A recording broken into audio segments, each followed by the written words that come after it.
Baiklah, atas kesempatan yang diberikan, perkenalkan nama saya Diovan Komengko dari Fakultas Teknik Program Studi Teknik Sipil NIM 19014227. Saya akan mempresentasikan hasil belajar saya mengenai pondasi tiang pancang. Apa itu pondasi tiang pancang? Pondasi tiang pancang adalah sebuah bagian struktural dari sebuah bangunan yang membagi tekanan gravitasi secara merata pada tanah dan berfungsi agar bangunan yang dibangun bisa menjadi kuat dan berdiri dengan kokoh. Pondasi tiang pancang mempunyai bentuk seperti sebuah kolom-kolom yang terbuat dari semen ataupun baja kokoh yang akan memperkuat struktur bangunan. Pondasi tiang pancang pada bangunan sendiri dibagi menjadi dua bagian, yaitu pondasi dangkal dan pondasi dalam. Bangunan yang berat dan memiliki tingkat yang tinggi diharuskan untuk memiliki pondasi yang sangat dalam agar kekuatan struktural dari bangunan menjadi kuat dan tahan terhadap guncangan yang besar sekalipun. Pondasi tiang pancang umumnya digunakan apabila struktur tanah yang dibangun mempunyai kemungkinan untuk bergeser ataupun labil. Selain itu, juga pondasi jenis ini bisa digunakan apabila terdapat sebuah drainase di bawah tanah. Jenis-jenis pondasi tiang pancang. 1. Tiang pancang baja.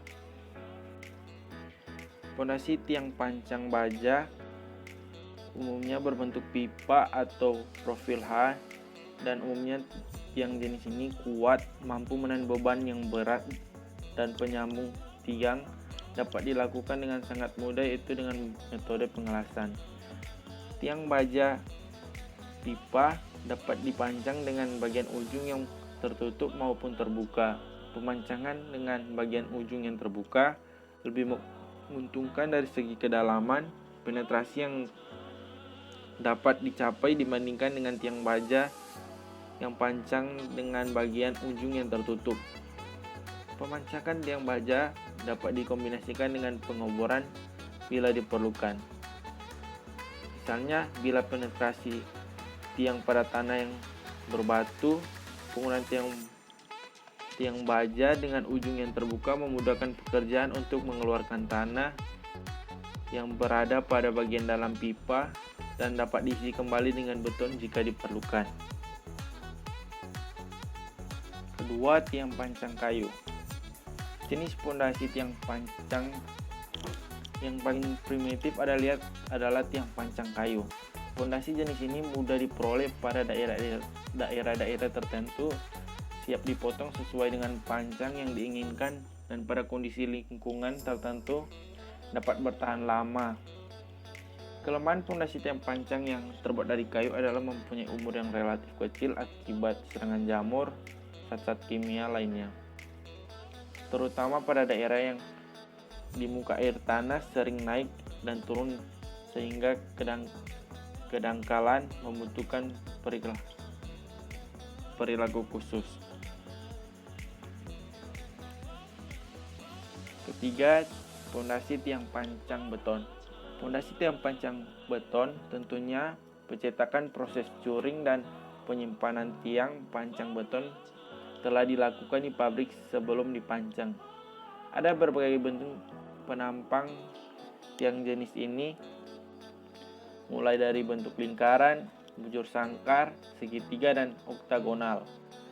Beberapa hal yang harus diperhatikan ketika memilih beton pracetak sebagai tiang pancangnya. 1. Kemampuan beton pracetak dalam menahan gaya dan momen lentur pada tiang yang timbul pada saat pengangkatan. 2. Kemampuan beton pracetak dalam menahan tegangan yang timbul saat pemancangan. 3. Kemampuan beton pracetak terhadap beban rencana yang harus dipikul saat pemancangan. Dan yang keempat, pondasi tiang pancang komposit. Pondasi tiang pancang komposit merupakan gabungan antara dua material yang berbeda, misalnya material baja dengan material beton atau material kayu dengan material beton. Tiang komposit dapat berupa segmen-segmen yang menyambung, tetapi juga dapat berupa material beton yang dicor. Dalam pipa baja, permasalahan sambungan segmen terletak pada ikatan antara kedua material tersebut, terutama pada material kayu dan beton, sehingga jenis ini ditinggalkan ikatan antara bahan dan beton cukup baik.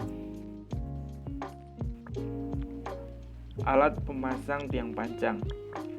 Dalam pemasangan tiang ke dalam tanah, tiang pancang dengan alat pemukul yang dapat berupa pemukul atau hammer, mesin uap, pemukul getar, dan pemukul yang hanya dijatuhkan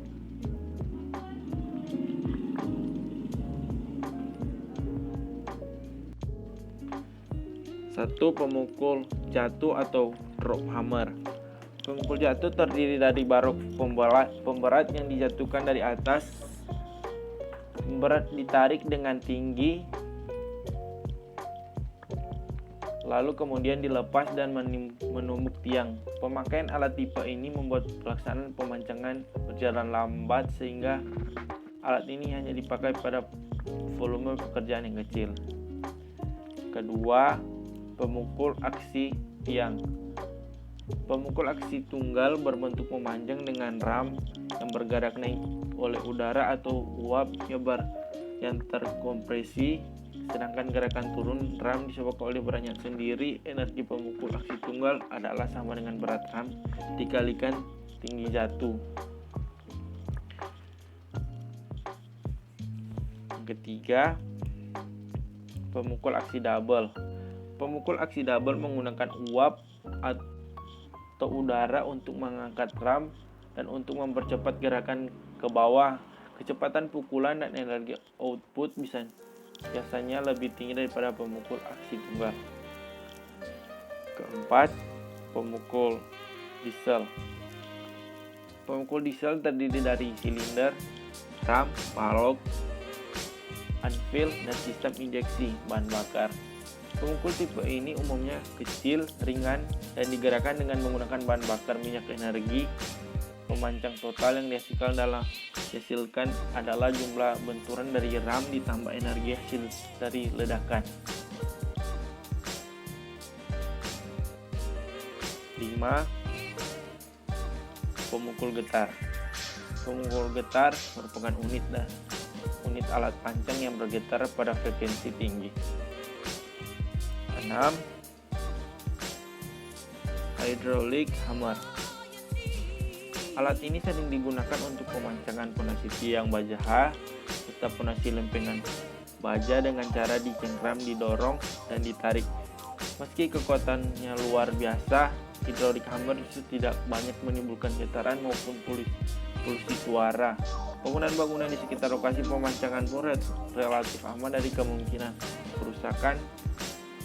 Tapi alat ini hanya cocok dipakai untuk tiang pendek. Untuk memperpanjang tiang harus dilakukan penyambungan pada ujung-ujungnya.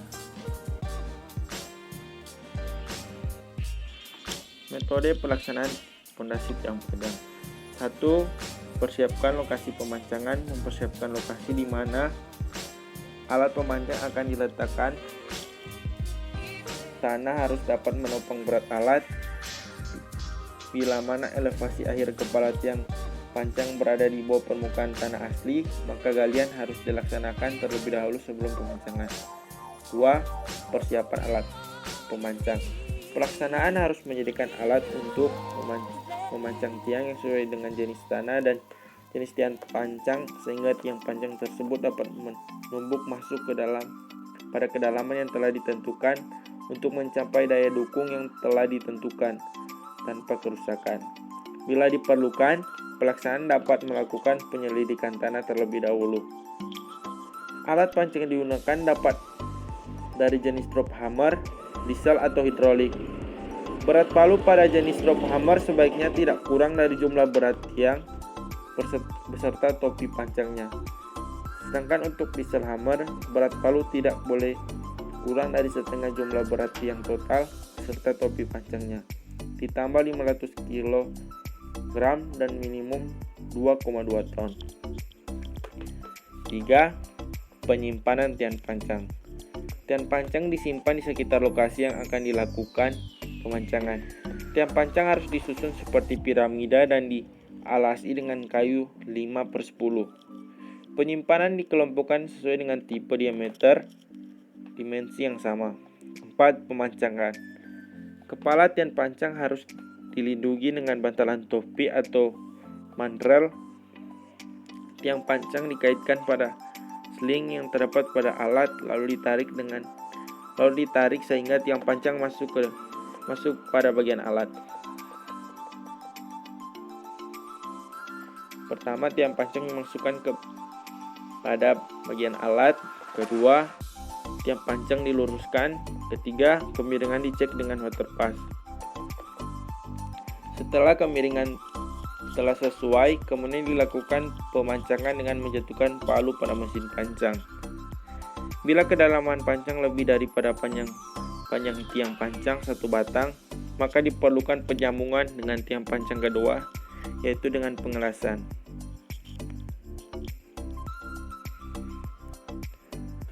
Kemudian, tiang pancang harus dipancang sampai penetrasi maksimum atau penetrasi tertentu sesuai dengan perencanaan atau direksi pekerjaan. Selanjutnya, dilakukan pemancangan di titik berikut dengan langkah yang sama. Pemancangan harus dapat dihentikan apabila telah dicapai final set sesuai perhitungan. Metode pelaksanaan: penentuan lokasi titik di mana tiang akan dipancang, 2. Pengangkatan tiang, 3. Pemeriksaan kelurusan tiang, 4. Pemukulan tiang dengan palu atau hammer dengan cara hidrolik.